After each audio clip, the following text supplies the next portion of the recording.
Welcome everyone to Liberal Agencies Television. I hope this video finds you well in your location across the globe. Earlier today, I had promised in a short clip that I had done that I'll come after coming from where I was going to do a continuation of that clip. It was about what was happening at the Bomas of Kenya. But because we all now know what happened and it's now in the public domain, whatever was said there, I find it not necessary to go back into doing that video again, because political analysis is usually interesting when you're doing something that is going to happen. You are giving an insight of what are the possibilities. That's how it looks. It makes it look spicy. But when it's already happened, we already know what happened and everything, it's not interesting. So I would rather we now just talk about the future of OKA coalition, because it was the hardest hits. It was the coalition that suffered the most. Only that I failed to understand why the OKA principals had to attend the event and then storm out, and now it is being said that they are the victims of the earthquake, which of course they are. If they had seen this earlier, even like yesterday, they could have just called a press conference, or even today morning, to say that we are grateful for our brother, we have worked together for this period of time, we appreciate you've invited us, but given the plans that we are going to make, we want to distance ourselves and we're not going to come to that occasion. Because I don't want to believe that a person of the stature of the former vice president of this country can say that he didn't have the information or even just the wind that their fellow member in the coalition was going to ditch them and join another person.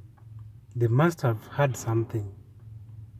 Even the current senator for Baringo, they must have known something, because he's in the Senate, he's working with all these people. You see, if you want to be a sharp politician, even if you are in different camps, you have to make friends even with the other people in the other coalitions, other formations, so that they can always tell you what is happening. Somebody like the current senator for Baringo is in the Senate.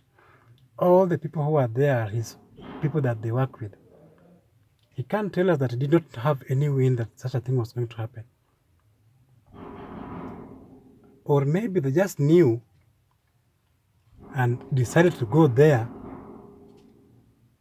and storm from that event, as a manner of maybe protesting, so that they can get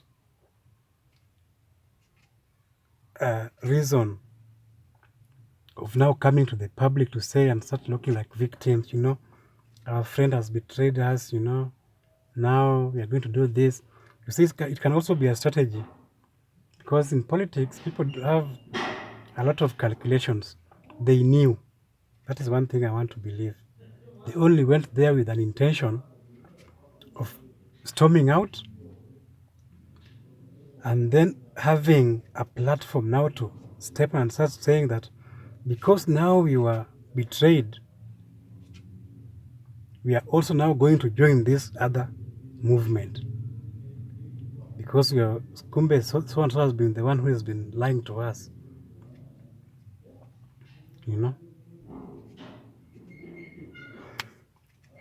But before I proceed to the topic of this moment, let me take a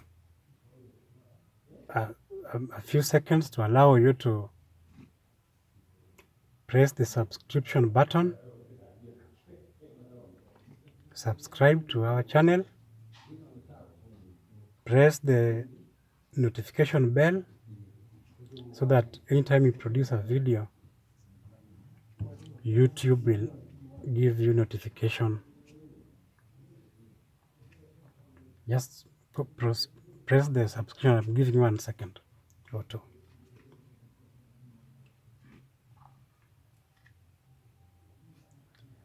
Thank you, thank you.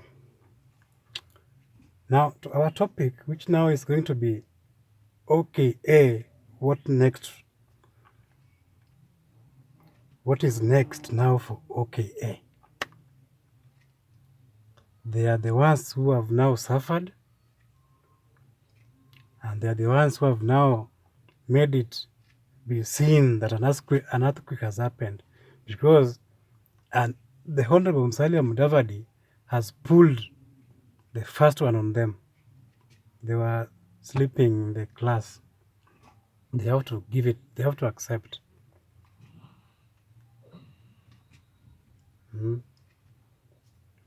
Well, from the word go, to me, OKA has never been a serious coalition. There was nowhere they were going. It was just a safe landing platform that the three NASA principals, the three former NASA principals, crafted so that they can land there, take a break, and strategize. And then once they were there, President Kenyatta also planted Honorable Gideon to join them. He sent him. He's the one who planted Honorable Gideon Moi to join the OKA so that he can be spying for them, whatever is happening there.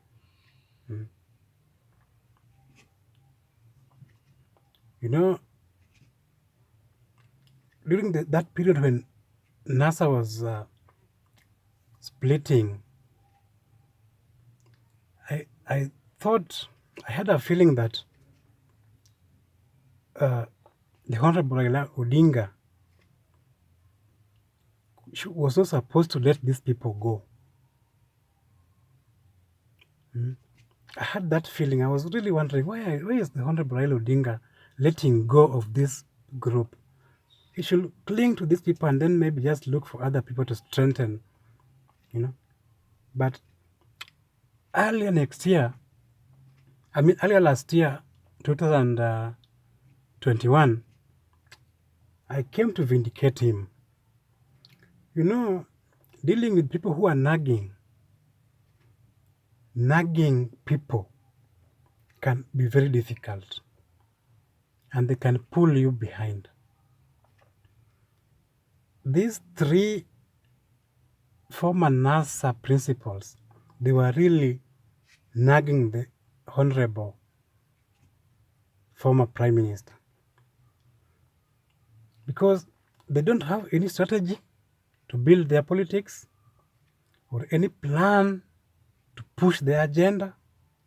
But they want you now, because you have some principle, some skills and strategy, to go and push the agenda of everybody, you know.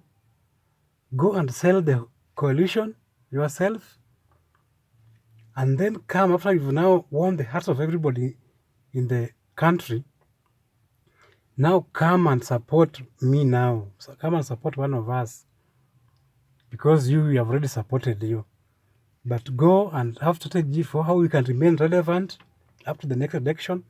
After you have achieved that and you have the support, you come now to our comfort zone and pick one of us now to be the flag bearer. You see, that is the kind of situation that the Honorable former Prime Minister was in before he decided now to let the three principals, be on their own. And you can see the way when he separated himself, he's been able to play his tactics and remain relevant for the entire 5 years. 5 years, if you don't find something to keep you being on the limelight, people can forget about you. And by the time you now come up on the election year to declare yourself, you are starting from a very far. And like this coming election, we saw the way the current deputy president started strategizing early. He started campaigning 4 years before this election that is coming. And he started laying his strategies even earlier than 4 years. Even before we went to the 2017 election, he was already planning. So if he finds people who are just reluctant, the way the other three principals were resting, by the time you now come to declare your candidacy, you will find him already very far. But that is how the Honorable Prime Minister Raila Odinga managed to keep the Honorable Deputy President at check, because he also crafted a strategy of remaining relevant, being seen the entire 5 years to be pushing some agenda here, BBI, pushing this one, going to visit every regions, These are the principles were just resting. Now,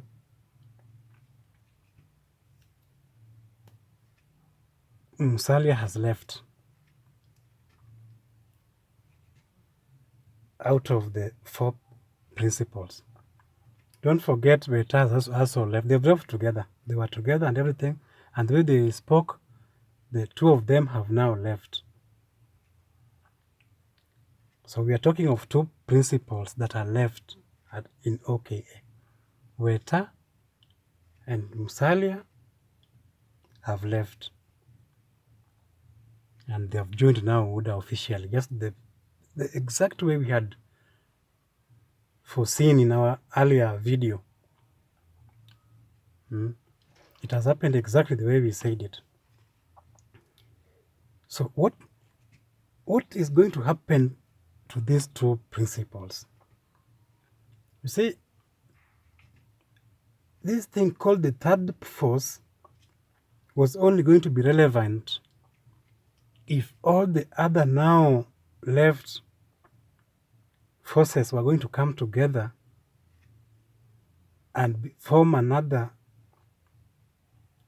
force, so that we have 3 forces. But now that Musalia has joined one of the forces, this third force has become very weakened. Even if now Musalia, Kalonzo said that he's going up to the wire, he can't make a difference, because remember, Gideon was planted in OKA. He's Uhuru Kenyatta's spy there. He was there as a spy of the president. He's going to fall in place where it's necessary when the right time. He's going to go to join Azimio. That one is also clear. Just like it was clear Musalia was not going to work with the Azimio. It's clear Gideon is going to work with the Azimio. There's not, doubt about that. So basically, we are left with one person who is now Kalonzo Musyoka. Out of 4 OKA principals, it's only Kalonzo that is left, because we have now put everybody in the right place. Weta, Mudavadi, Gideon. We are left with one person. Where will Kalonzo go, or what will Kalonzo do? In OKA, he was the favorite. If experts were assembled to decide amongst the principals in OKA originally who will be the flag bearer, they were going to choose Kalonzo, because he was seen to be the person who had more experience and the muscle a bit to go for the presidency in that group. But now he's been left alone. So he has been weakened very badly. Even if he goes to the wire, there's no way there can be a third force that can cause a runoff, because the third force can only become useful or relevant if there's a runoff that is going to occasion. But if you are so weak that you cannot cause a runoff, there's no point even pushing yourself to the ballot, because you are going nowhere. They are going to have an outright winner, So the Honorable Kalonzo Musyoka has no option but to join one of the 2 forces, so that we just have in this country 2 forces in these elections, And your guess is as good as mine. The Honorable Kalonzo Musyoka and the Honorable William Ruto,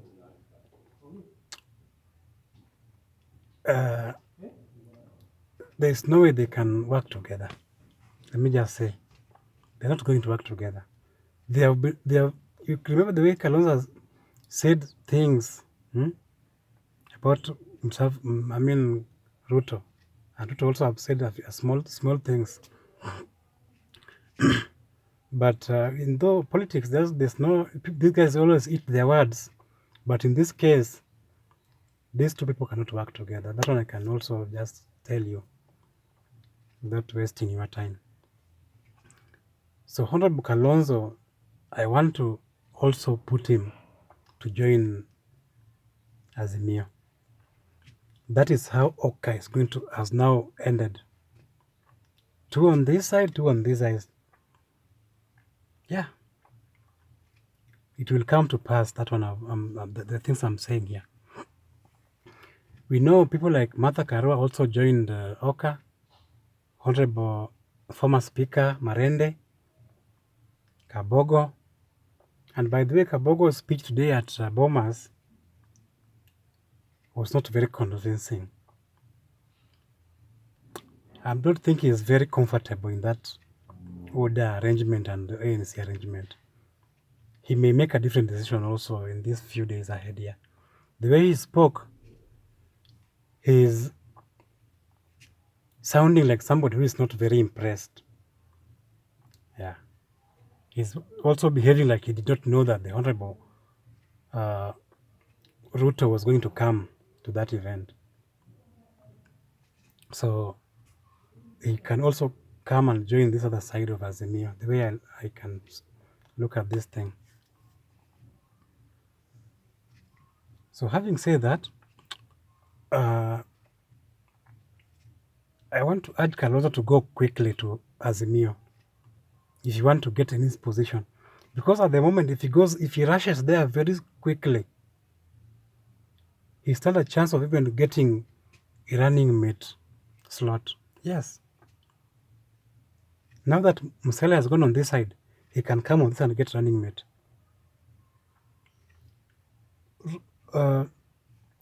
Musalia is not going for any other position. He's going for running mate direct. And that's a done deal. Somebody is saying that Ruto can probably now just support Musalia, because now they are working together, Ruto cannot become a deputy president again.